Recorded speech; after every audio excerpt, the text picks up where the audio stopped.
All right, so today we are doing an important application of quadratic functions, and that includes something called projectile motion, throwing something in the air. And so usually when you throw something in the air, you have an initial starting point that goes up and then it lands on the ground. So you can see how that kind of looks like a parabola. And so these are modeled with quadratic functions. And all of them have the same equation. And so if you are working with feet in seconds, you're always going to have this -16 as your A value. That -16 represents gravity.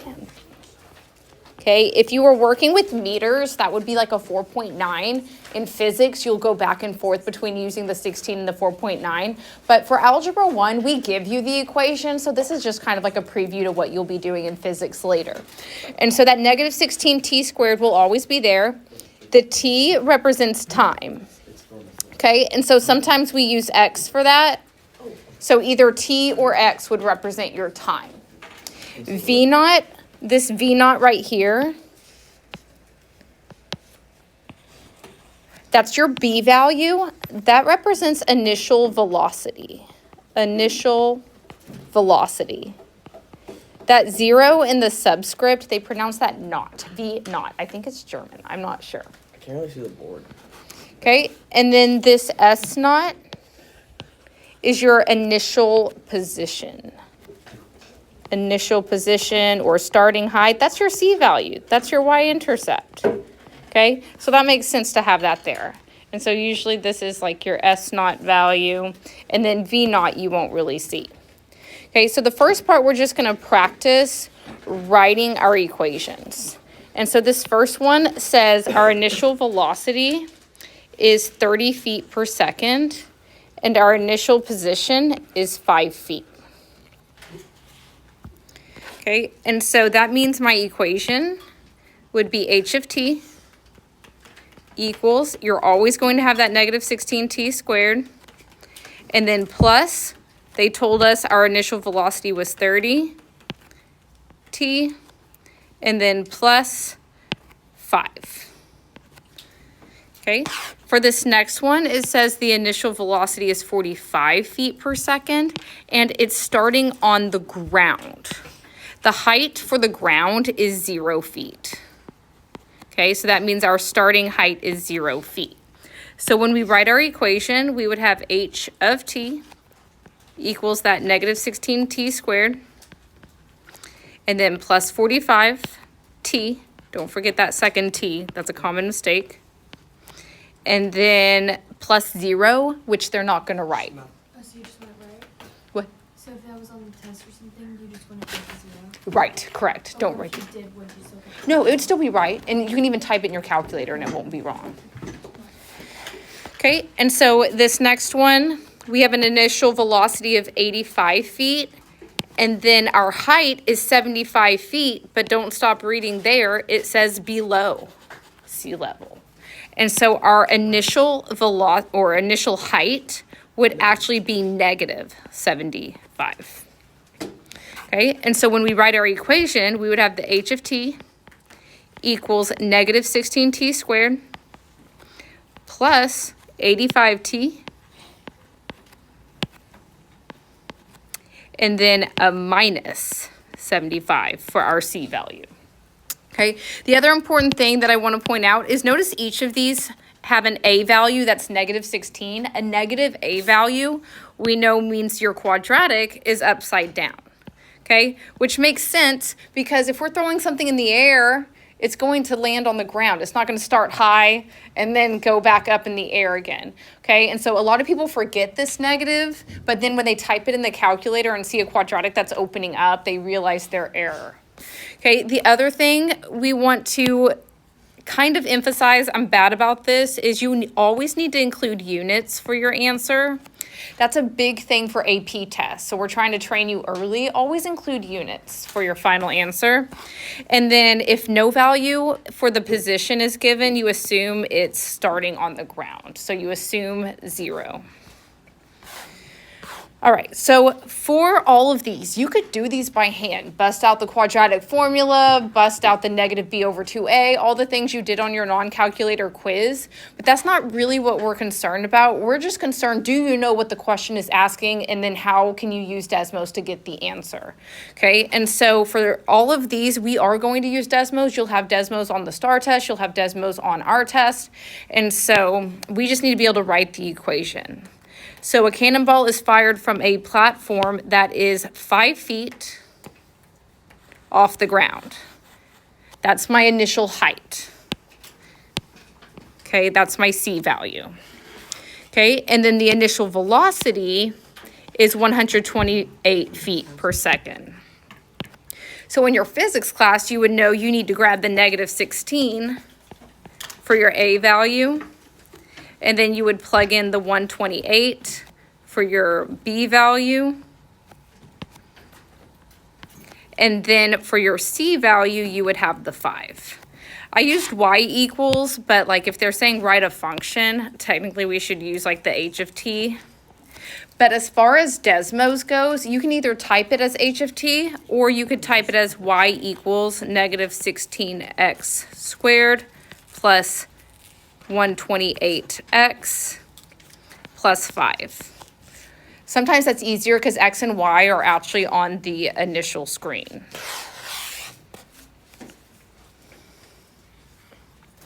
Okay, and so on the test, you would type that in, y equals negative 16x squared plus 128x plus 5.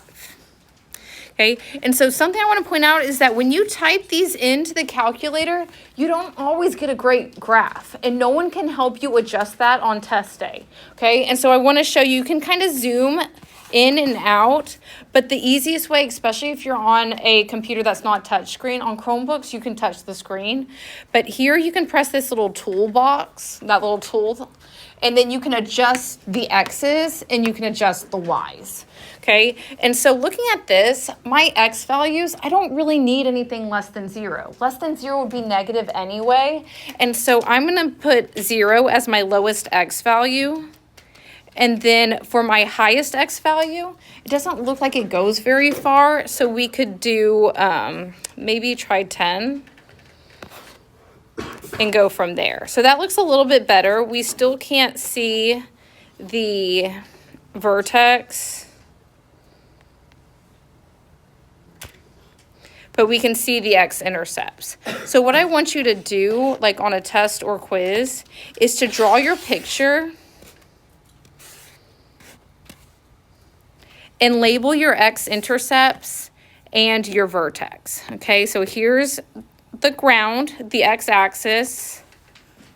There's my parabola. So I care about the vertex and the x-intercepts. Okay, and so my x-intercept here is negative 0.0, and we'll just keep 2 decimal places, so negative 0.04.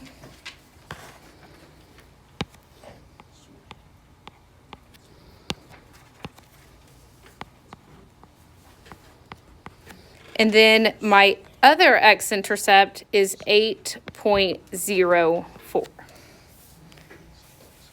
Okay, and then for the vertex, we have 4,261.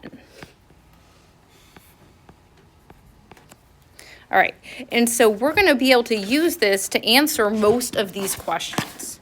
Okay, and so that 4 is my x value, so I can kind of draw that right there. And so remember, the y is your height, so if you want to label that like h, and the t, the x values are your times. Okay, so this first question, how many seconds will the cannonball reach its maximum height? Okay, so here's the maximum height, and then here's the seconds. And so you would answer 4 seconds. Okay, it's asking for the x value. That's what I'm concerned that you know. You know they're asking about the vertex, and that you know they're asking about the x value of the vertex. Okay, and then here it actually says what is the maximum height. Okay, that's your Y value. And so here we can see it's 261. Again, we're using units, so 261 feet. Feet. Feet. Okay, now it says, when will the cannonball hit the ground? Okay, so here's the ground, and it hits the ground at 8.04 seconds. For these problems, if you get a negative answer for time, don't choose that. That's back in time. That doesn't make sense in the context. And so you would only keep it from 0 to whatever that x-intercept is. And we'll talk about that in a later question with reasonable domain. Okay, this next one says, at what time is the cannonball at a height of 150? So on our Desmos, we're going to have that graph, but we want to figure out when is it at a height of 150. So likely we'll end up with 2 places when that height, that Y value is 150. And so you can go back to your Desmos, and you can actually type in Y equals 150. Y equals 150. Okay, and so they graphed that in blue for me, and then we can click on it. So we have about 1.4 seconds.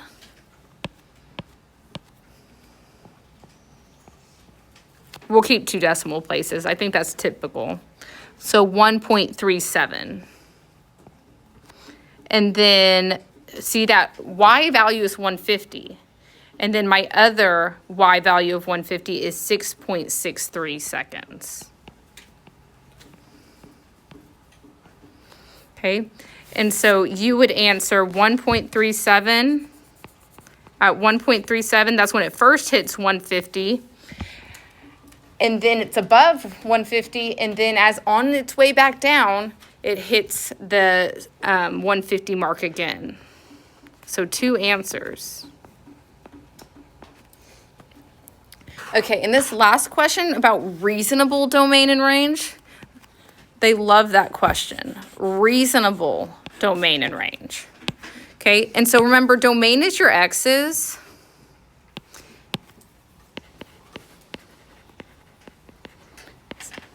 And range is your y's. And so up till this day, when we were talking about the domain, we said all real numbers all the time. These are parabolas, they make a U shape, and it's always forever left, forever right. But that's not going to be reasonable in this context, because we just said you can't have negative time. And so that's when you go back to this picture and you pick the values from 0. Time 0 is the only one that would make sense up until it lands on the ground. We don't want to keep talking about this situation after it's on the ground. Okay, after that, it's below ground. It doesn't make sense. It's not reasonable. And so your answer for domain would be 0 to that positive x-intercept. Okay, so I'm using t for time. So time can run from 0 to 8.04. And I put the lines underneath these. Anytime you're dealing with like reasonable domain, you do have the lines because you do equal those points. When we get to exponentials, you'll see why we don't include the line. Okay, so for the range, again, we're not going to talk about underground, so we're going to stop at 0 and go all the way to the maximum height, which is 261. So usually we would just say all real numbers less than 261. But this time we do need to cut it off at 0 because it's not reasonable in the context. So height of 0. And so just be careful, because on your test, if it's not a real life situation, keep going to negative infinity. Okay, so some of the answers will go to negative infinity. For real life situations, you're not going to go to infinity. All right, let's do one more just to make sure we are good. A catapult launches a boulder upwards 6 feet off the ground at an initial velocity of 160 feet per second. I'm assuming that 6 feet off the ground is the initial.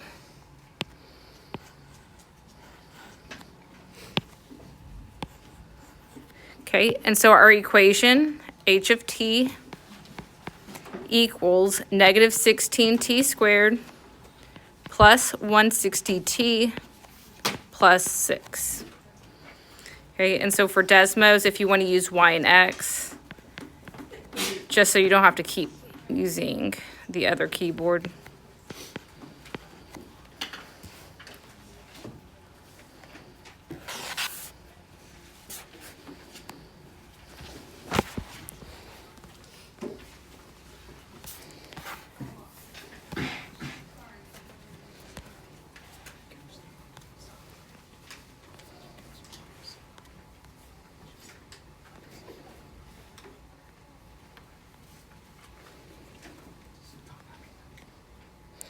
Okay, and so I'm going to write down the x-intercepts. There's my picture, there's my x-axis, there's my y-axis. And so we have an x-intercept at negative 0.04. And then 10.04. And then we have a vertex at 5,406. All right. When will the boulder reach its maximum height? What do y'all think?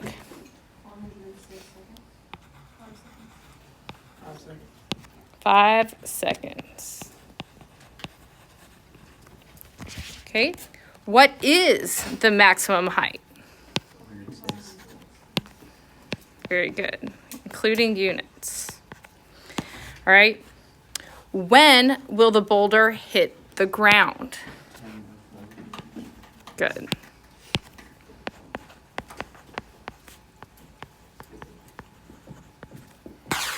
Okay. How high is the boulder after 9 seconds? Okay, and so that's when you're going to want to go back and type in x equals 9. When they say seconds, that's your x value, not your y value. Seconds is time. And so you can still type that into Desmos, which is what's so fabulous about Desmos. In a regular calculator, you can't type x equals anything in your calculator. Okay, and so you would go to a different line, type x equals 9, and find where it intersects the parabola. And so here's my picture. Here's 9 seconds. And it says the height is 150.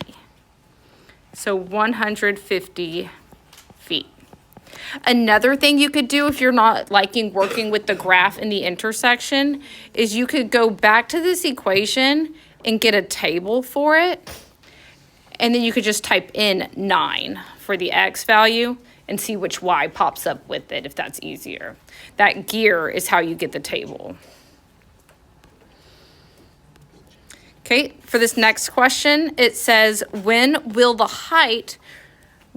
boulder reach a height of 120? Is that 120 an x value or a y value? Y. Very good. So y equals 120. So when I graph this, y equals 120 is going to be a horizontal line. So we could get 2 answers for this. Yeah. Okay, and so I'm going to zoom out. So y equals 120.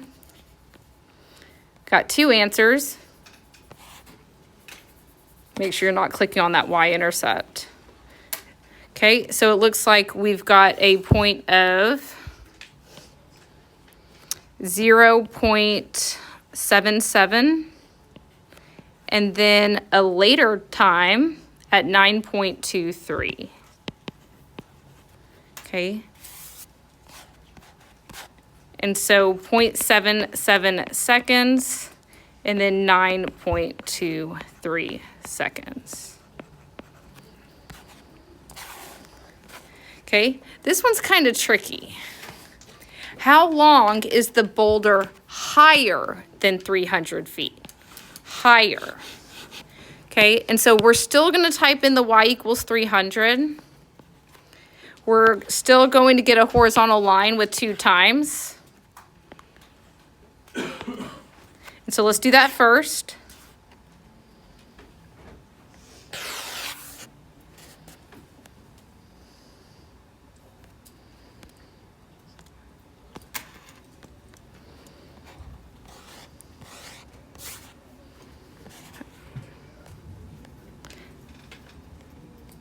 Okay, and so our first height is 2.42.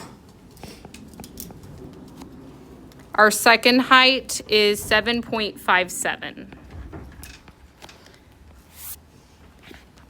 Okay, and so it is above all between. It starts being above at 2.42. It stops being above at 7.57. What should I do with those 2 times to figure out how long it is above? Multiply them? Maybe divide. I'm trying to figure out how much time elapsed from 2.4. Subtract them. Okay, so if you want to use Desmos for that as well, you're typing in 7.57 minus 2.42. Says 5.15. Okay, so 7.57 minus 2.42 is 5.15 seconds. Okay, and so when they ask this question, it's usually multiple choice. 7.57 is an option, 2.42 is an option, and the 5.15 is an option. So just be careful and make sure you're paying attention to what they're asking for. Okay, last question, what is a reasonable domain and range? Once again, I want to emphasize this is just for application problems. If this is not a real world situation, domain is all real numbers, range will go to either positive or negative infinity, but that doesn't make sense here. Okay, so for our domain, we know time 0, and for range, we know height 0. We're not going to talk about negative time or negative height. So then we go to our picture from the very beginning. The maximum time we're going to talk about is 10.04. And then the maximum height we're going to talk about is the 406.